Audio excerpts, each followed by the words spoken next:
What's up, everybody? Welcome back to 947 Works. Today it's going to be something a little different. I think I'm going to go ride around on the Panhead. This will be the second time since the valve stuck and I fixed that I've ridden around. Last time was about 30 minutes or so, outside of just going up and down the block. Today we're working on Alan's bike, so before he gets here, I'm going to go ahead and go ride the Panhead. I did make a little adapter. Let me set the camera down. So I made this adapter, like I just said. The camera is precariously placed on the ironhead because I forgot my tripod in my car and I'm too lazy to get it. So for now, this is the angle I'm going with. So yeah, I made this little adapter. Let's go ahead and throw it on.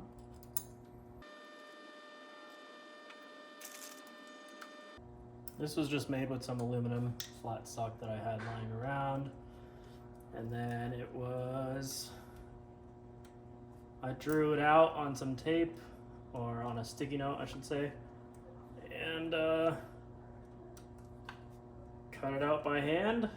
It took a long time, but you know, it does the thing.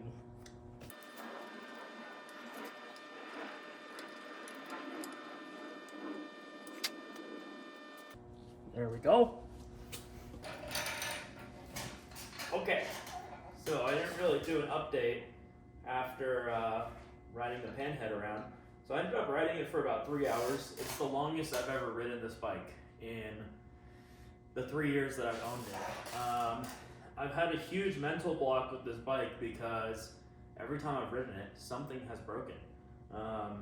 And so over the years, obviously, if you guys go back and watch, this used to be a long bike. It was a Bay Area Survivor bike.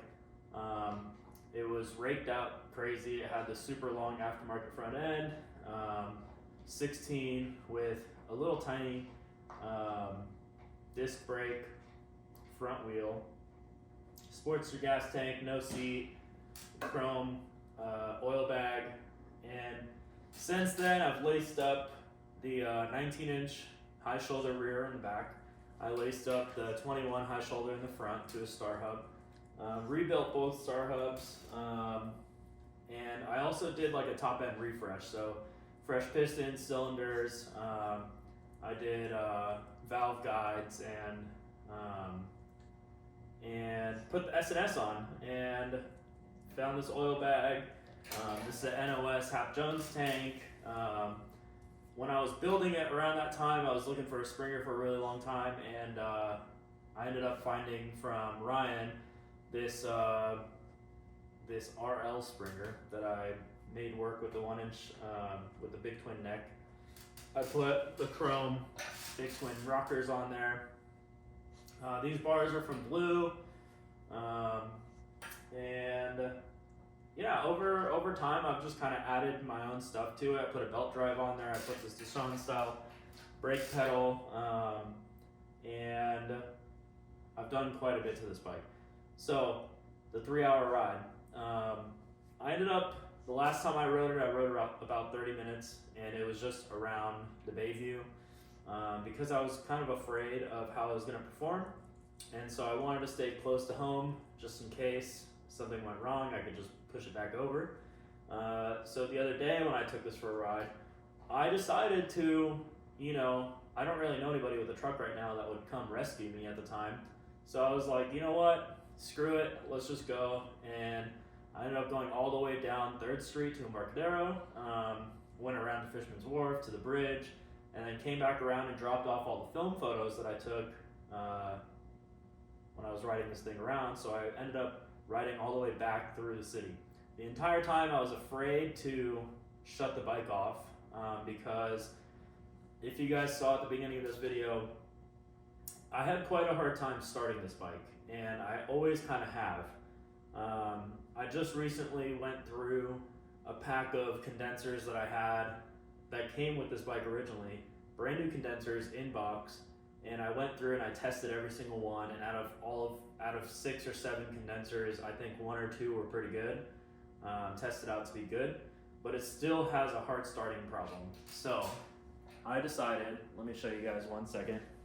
So Andy Carter over at Pangea Speed, he designed and made a replacement for the condensers, and it's this microchip style condenser, Pangea Speed.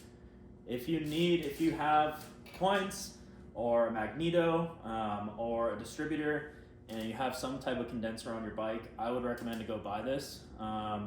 Based on what he had said in his videos, basically if you have a hard time starting, if the bike's popping, this is a good replacement. It replaces the original condenser.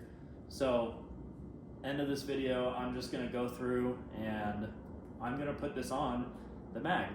And I'm hoping that it has a better time starting it. I'm not gonna try and start it as is because it's gonna take who knows how many kicks, probably like 15 to 20 kicks. And the crazy thing is that once it's running, it runs great, but it still had quite a bit of a hard time starting, and it was popping quite a bit. So I'm gonna put this on, and I'm gonna show you guys the process right now.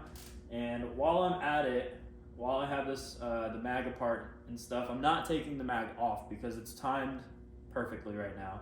And I heard a little bit of like valve tick, so I think I'm gonna go through and check the push rods, just check their adjustment, and make sure that that's all on par. The motor is cold right now. I haven't started in a couple days.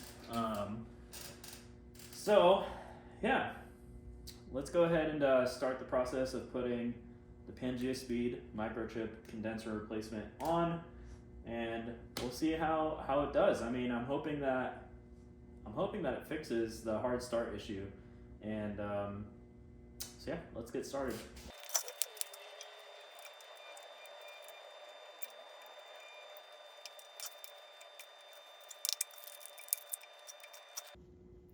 There's a part of me that thinks I'm gonna have to take this off.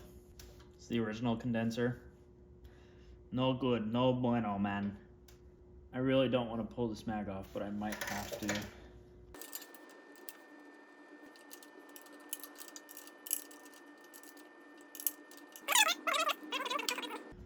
So there it is. Let's bring this over to the bench.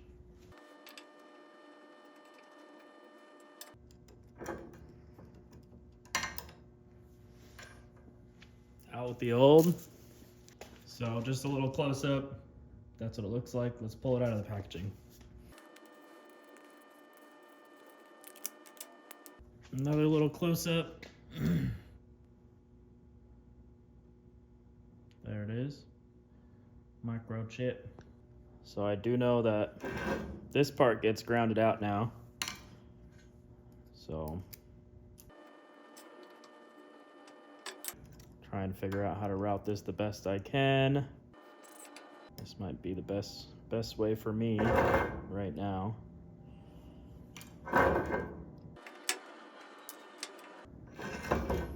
There it is.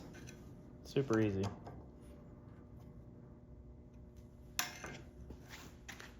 There we go. Pangea Speed microchip installed. Super easy. Now let's go ahead and throw the mag back in.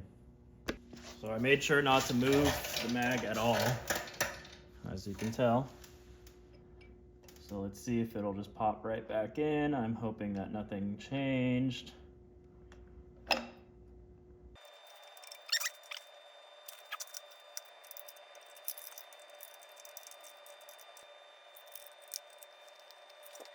Before I throw this on, I'm just gonna check the timing really quick. So to do that, I'm going to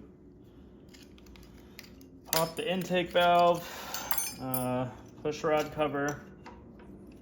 I'm gonna rotate the motor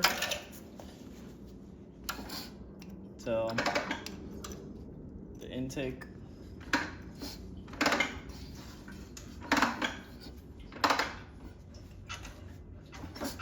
goes up, and then it's coming down. Now let's go on the other side. Just gonna pop each plug off. They don't look too bad. I'm gonna pop Cover off. The front cylinder. Just see where the mag sits at this point. But there you go. Notch in the hole. Let's take a look at the mag.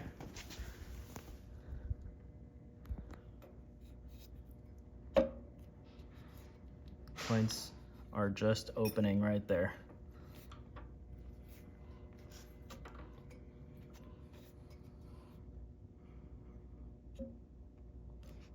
See that?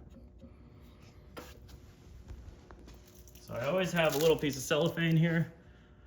And one trick that I learned, throw the cellophane in there, and as the cellophane starts to release, so if I turn it in, it won't come out.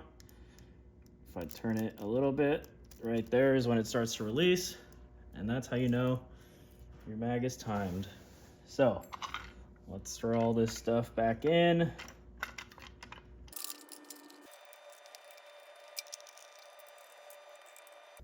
Now, there it is. While I have the push rod and it covers off, I'm gonna just double check that they're not super loose. Check this one.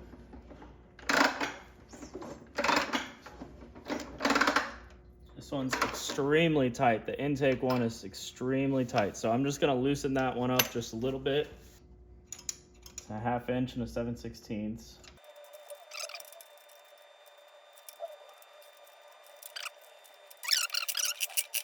You see how that's freely spinning? I like to have just a little bit more drag than this.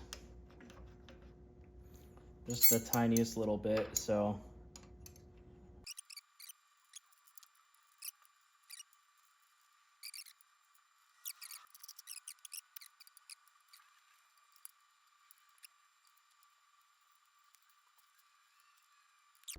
Okay, I checked the other side, it's perfectly fine, so I'm gonna go ahead and throw everything back on. Let's bring it there to start. I'm gonna put the plugs in and everything, and I'll get back to you guys. All right, so I'm also just throwing in, I bought some fresh plugs. So 4275 Autolite is what Morris recommends for their magnetos. So this is gapped to 18 thousandths. Go ahead and tell me in the comments if you gap your plugs for a magneto differently. But let's just go ahead and throw these in and see how it works. I had mismatched plugs before. It was an Autolite 85 and Champion, which the Champion was not ideal, to be honest. So tighten those up. Yep, there she is, in and in. Okay, I think we're about ready to start. So let's try it out.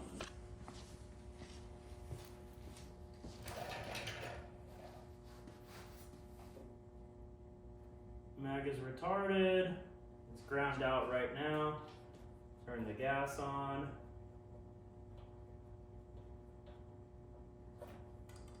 Choke on. 2 blips of the throttle. 1,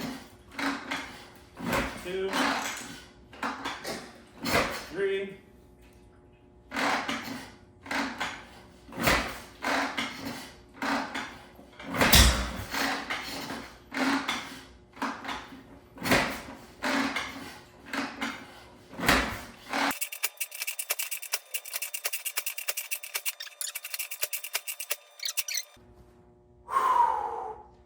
Breathe. Woo! Oh, my leg is already cramping up. Okay.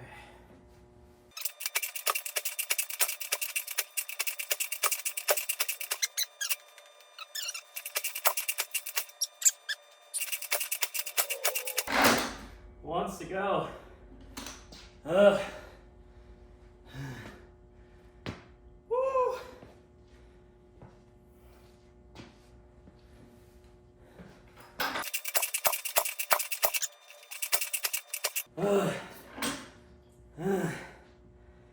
The struggle is real. Oh, my.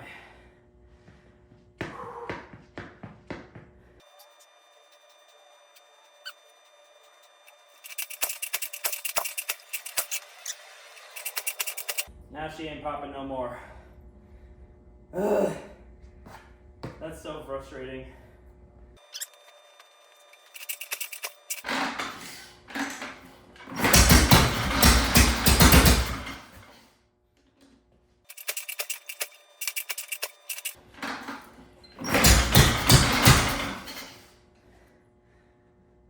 So strange.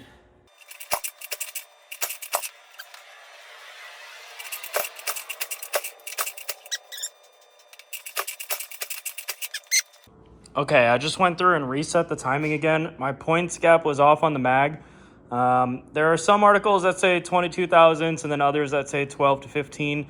So I just set it to about 13 and hopefully this is it.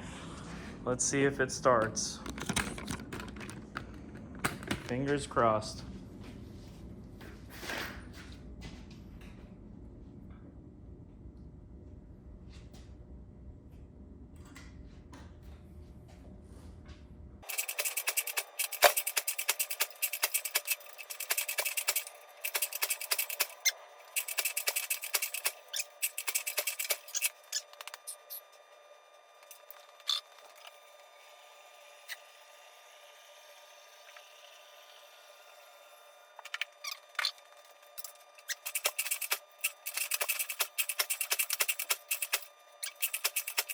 I'm gonna check if there's spark.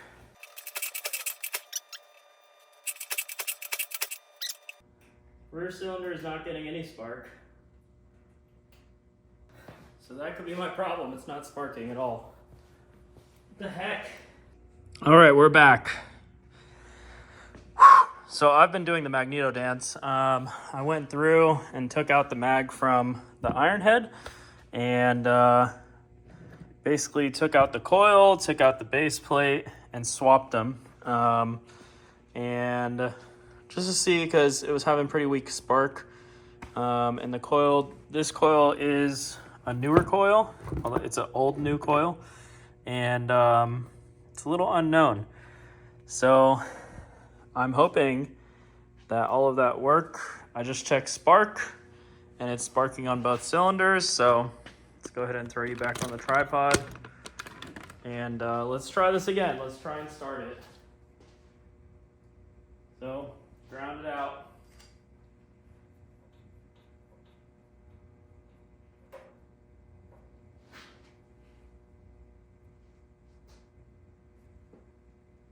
Fingers crossed.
started right up. That's exciting. Well, that was very loud. My ears are hurting, but I just checked if there was an intake leak, and there definitely is. So I guess I am going to have to deal with the intake leak. But for now, I mean, for having an intake leak and starting that easy after swapping everything in the mag, that is a win in my book. And, you know, even with the intake, I think I need a carb bracket, that's for sure. But with the outside oilers, it's pretty difficult to get to that carb bracket where the carb bracket would go. So I might just try and see if I can make something. But man, that's insane. And looking at the oil pressure gauge compared to the other day when I was riding it around idle, it like didn't show that it had much oil pressure. And just now it showed like that it was quite a bit up, the oil pressure. So I think that gauge is a little faulty. I talked to somebody about that, and they said that the gauge is always a little faulty. But what a huge relief to be able to freaking swap. It was the mag the whole time. I mean, and it always has been. Let's try and see if, now that it's hot, if I can start it again pretty easily.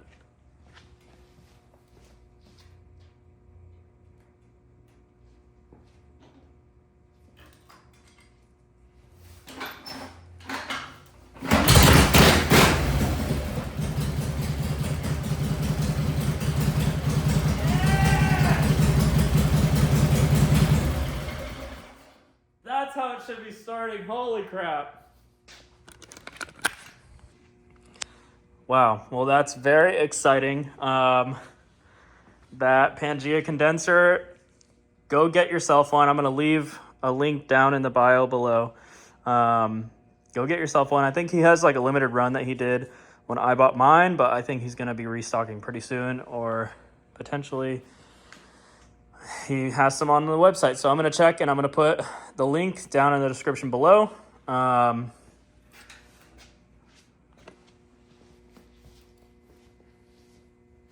now, I hope you guys enjoyed this video. The Panhead is starting now pretty easy, and it was the coil, the condenser, the magneto. I had to rebuild it. I've been doing the mag swaps for, man, like I have 3 magnetos. I've been kind of dancing, putting parts into each other's. When this wasn't running and the ironhead was running, I prioritized the ironhead. So I put all the nice parts of the magnetos into the ironhead, and now that the ironhead's down, I decided to take that apart and put all the stuff into the Panhead. And God, I am so happy that I did, because now it's starting first freaking kick, dude. That's so exciting. If you guys watched me kick it, however many times I just kicked it, if you counted, put that in the comments below. But oh my goodness, I'm so happy right now that this thing just starts, and I'm beside myself. Now I just got to figure out why it's leaking oil. I mean, there's a chance that I'm just going to let it leak oil. But oh my God, I don't even know what to say.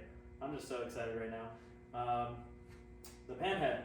I haven't really done many videos on this bike, so I hope that you guys enjoy this one. And yeah, I might just go through it really quick to just show all the little pieces and bits and bobs that I have on this bike. But I just made this adapter.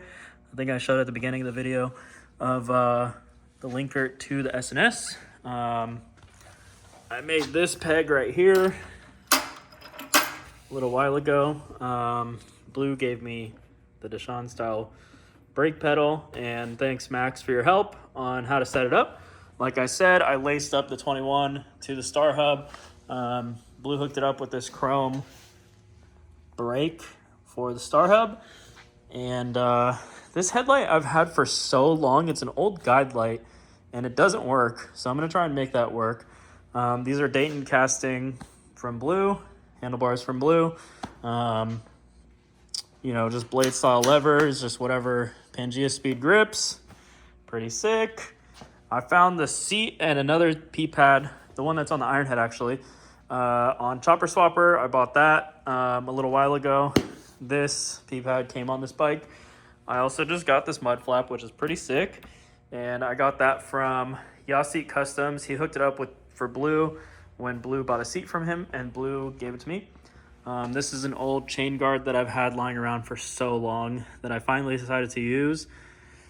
Chrome backing plate and chrome brake drum. I just made this little shifter. It's pretty sick. It works for now. The only colors that I have on this bike is red and black, and I guess brown if you count the rust. So I decided to make this red and black. And then this lead pedal is from Joey. I'm just using it for now until we set up his bike. So thank you, Joey, for the lead pedal. This thing is awesome. I want to, in the future, I think I'm going to make, whenever I buy my own lead pedal, I think I'm going to make a little tab that comes off of the back bracket where a little peg can sit, because right now I have my foot on the primary. So I'd like to have a little peg like right here, just so it's easier to actuate. And then the Imperial primary cover. I had this on the Sunset Shovel for the one Born Free trip, and it's like one of the coolest things. I don't really remember, can't remember where I got it. I think I just bought some random parts pile and this was there, and it's super rare. So I'm stoked to have it on this bike. But man, this bike is coming out so good. And now that that is dialed in, I need to figure out the carb stuff. If I can build a linker for it. I have a linker for it, but if I can get it rebuilt, I'm gonna throw that on there. And for now, hope you guys like this video. Let me know what you want to see next. We're gonna do a bunch of riding. I would show you Blue's bike, but that's gonna be in the next video. And for now, please like, comment, subscribe. Stay tuned for more content. And also, like, I don't really like doing how-to videos because everybody has their own way of how to do stuff. And I'm not a professional. So this is just like, I don't do anything on anybody's bike that I haven't, in my book, like mastered or like fully know how to do. So if I like still am unsure, unless it's like Blue's bike and he's like willing to test things out with me, I like to test everything out on my own bikes, on my own projects before doing it on anybody else's. So once I like know 100% that I can do it and do it really well, that's when I'll offer a service or whatever. Or I'll just be upfront with the customer and be like, you know, I haven't done this yet. Are you okay? Like, I don't like to test things out on people's bikes, basically, is what I'm trying to say. So I try and learn everything to the best of my abilities. That's why for the longest time I've had one of each bike because I want to learn. And like, I'm not perfect. This is all just a learning experience to me.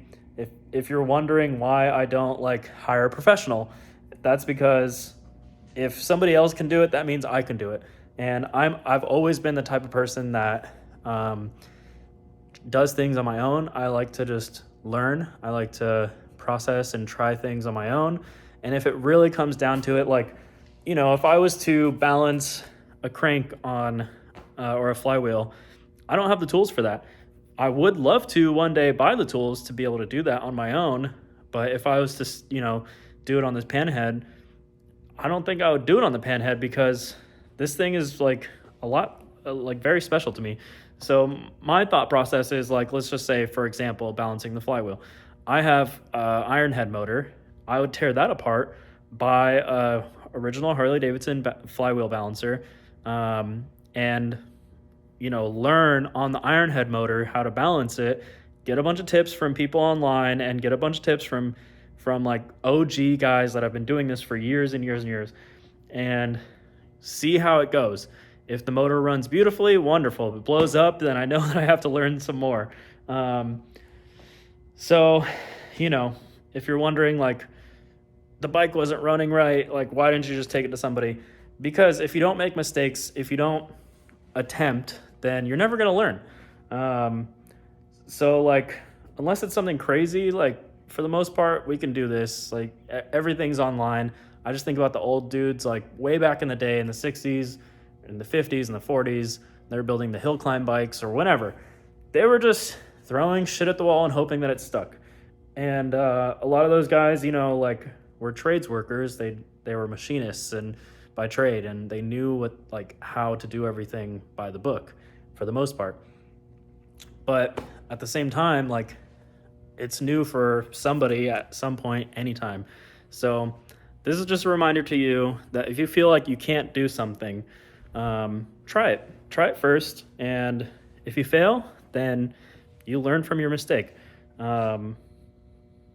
This world is full of DIYers, and you can do whatever you set your mind out to do. There's a bunch of information on the internet. I don't like to do how-tos because everybody does their stuff differently.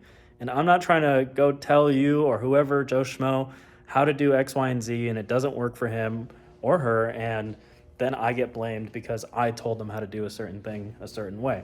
Everybody does things differently. So that's my long-winded way of saying that I really love to learn, and I love this stuff right here. I love this stuff. So I am just trying to be the best I can be at this, and it's going to take a lot longer than what I've been, like, I'm still such a young person in this, and this is still so new to me that I know that I have so much to learn. I've almost been into motorcycles for 8 years now, and that's not a long time. There's people that have been doing this for 40 years, 50 years, however long, and I just feel blessed that I have the opportunity to have this shop space, that I have the opportunity to be working on these bikes in the first place and be learning. And in 20 years, when I'm still doing this stuff, my knowledge is going to be a lot higher, and that's going to be amazing. And it all starts from now. It all starts from the process and making the mistakes, learning from your mistakes, and doing this all now. So I'm rambling now because I'm just stoked on this Panhead. But thank you guys for watching. I'll see you in the next video, and peace.